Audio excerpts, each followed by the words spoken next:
السلام عليكم ورحمة الله وبركاته. أهلا بكم في قناتي وفيديو جديد.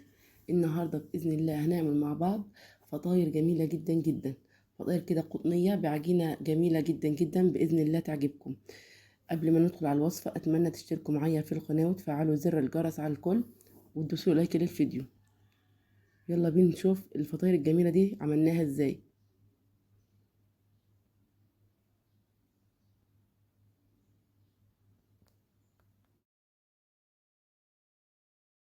أول حاجة معايا كوباية لبن دافي، ولازم اللبن يكون دافي بالشكل ده.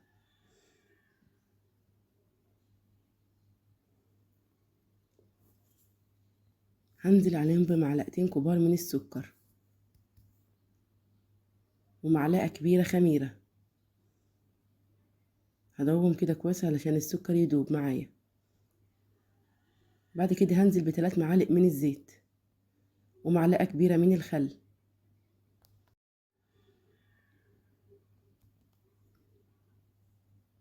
هنا هنزل بمعلقتين كبار زبادي، لو ما عندكيش ما تضيفيهمش. انا نزلت بعلبة زبادي ما يعادل معلقتين كبار، بتخلي العجينة طرية جدا جدا وهشة. فلو ما عندكيش ما تضيفهمش تماما، مش هيأثر على العجينة. انا بس بزود قيمة العجينة الغذائية. بعد كده هنزل بنص كيلو من الدقيق متعدد الاستخدامات، وهبدأ اعجن كويس، ونزلت كمان عليه برشة من الملح. اهم حاجة اني اعجن العجينة دي كويس، المها كده كويس بالمية. هكمل عجن بالمية، مش هنزل بحليب تاني ولا زبادي.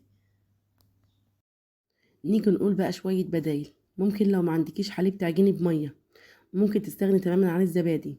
ممكن كمان تضيفي بيضة للعجينة، بتخليها جميلة جدا جدا وبتزود القيمة الغذائية معاكي. يعني الموجود عندك في البيت اشتغلي بيه، ما تعطليش نفسك خالص.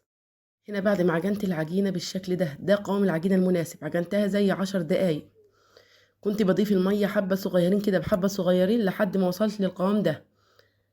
بعد كده هجيب مسحة زيت في الطبق، اغلب فيها العجينة من جميع الجوانب واغطيها واسيبها تخمر.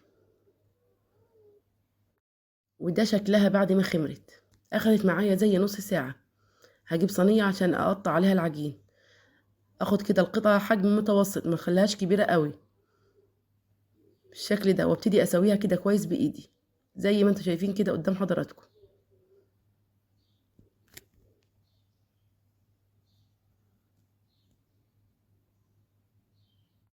وبعد ما كورت العجين بالشكل ده هبدأ بأول كرة أنا كورتها. شايفين ملمس العجينة حلو قوي ازاي؟ جبت رشة دقيق بالشكل ده وابتدي أفرد عليها العجينة. أنا عايزاها سمك متوسط زي نص سنتي بالشكل اللي هتشوفوه دلوقتي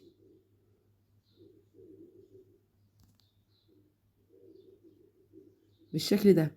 أنا هنا هحشيها بجبنة، انت ممكن تحشيها بأي حاجة، جبنة فيتا كده عادية. اخد معلقة صغيرة من الجبنة، ابتدي أمسحها جوه العجينة. ممكن تحشيها بأي حشو تفضليه، وابتدي أقفل كده نص العجينة من تحت بالشكل ده، واطبق النص اللي فوق على النص اللي تحت كده، واطبقه بالشكل اللي انتوا شايفينه ده. اقفله، اهم حاجه اقفلها كويس. شايفين التشكيل في منتهى السهوله بالشكل ده. بيديني شكل بيديني شكل المثلث زي ما انتوا شايفين. بعد كده هقلبه وابتدي اسويه زي ما انتوا شايفين كده، واحطه في صينيه مدهونه مسحه زيت خفيفه جدا جدا. شايفين شكله جميل قوي ازاي؟ هفرد كمان معاكم واحده عشان تشوفوا التشكيله من قريب بالشكل ده. رشه دقيق كده افرد عليها العجينه بسمك متوسط زي نص سنتي مش اكتر.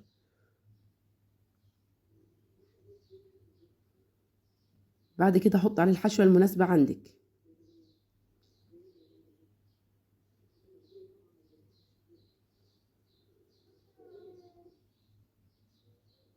بعد كده هبتدي اقفله بالشكل اللي انتوا هتشوفوه دلوقتي على شكل مثلث. هنا هاخد على ايدي عشان تكون واضحه قدام حضراتكم. هقفل الجزء اللي من تحت ده كويس بالشكل اللي انتوا شايفينه ده. واهم حاجه التقفيله زي ما قلنا عشان ما تفتحش معاكي في الفرن. الم الاطراف كده على بعضها، واهم حاجه اقفلها كويس. بعد كده احطها قدام على الرخام وابتدي اسويها من قدام بالشكل الجميل اللي انتوا شايفينه ده.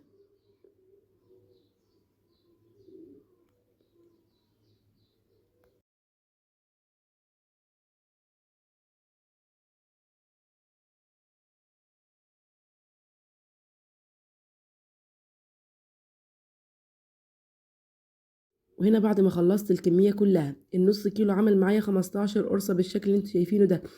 حجمهم حلو قوي، يعني النص كيلو وفر لي جامد جدا جدا. انت لو جبت الكمية دي من بره هتيجي باضعاف اضعاف النص كيلو انت عاملاه في البيت، وكمان انت حاطه لها حاجات مغذية، يعني احسن وانضف واوفر بصراحة. بعد كده جبت نص كوباية مية، حطيت عليها معلقة كبيرة من السكر ومعلقة صغيرة من القهوة. ابتدي امسح بيها الوش بالشكل اللي انتوا شايفينه كده. بعد كده هرش الوش بالسمسم. بس كده هسيبهم يخمروا بالشكل اللي انتوا شايفينه ده. وهنا شكلهم بعد ما خمروا. طبعا اهم حاجه في التسويه انك تسخني الفرن حلو قوي. سخنيه قبل ما تحطي الفطاير، سخنيه كده، ولعي عليه قبل الفطاير بربع ساعه. بعد كده دخلي الفطاير جواه وهدي الفرن. بس اهم حاجه تكون الفرن سخنه جدا جدا. ومن حين للاخر ديري الصواني الفطاير دي علشان تاخد لون واحد من جميع الجهات بالشكل اللي انتوا شايفينه ده. وهنا خلاص الفطاير استوت معايا، بس فاضل تاخد لون بس مش اكتر من فوق. بس كده خرجتهم بالشكل اللي انتوا شايفينه ده بعد ما استووا تماما ولونهم جميل جدا جدا. نيجي بقى نشوف التسوية بتاعتهم من تحت.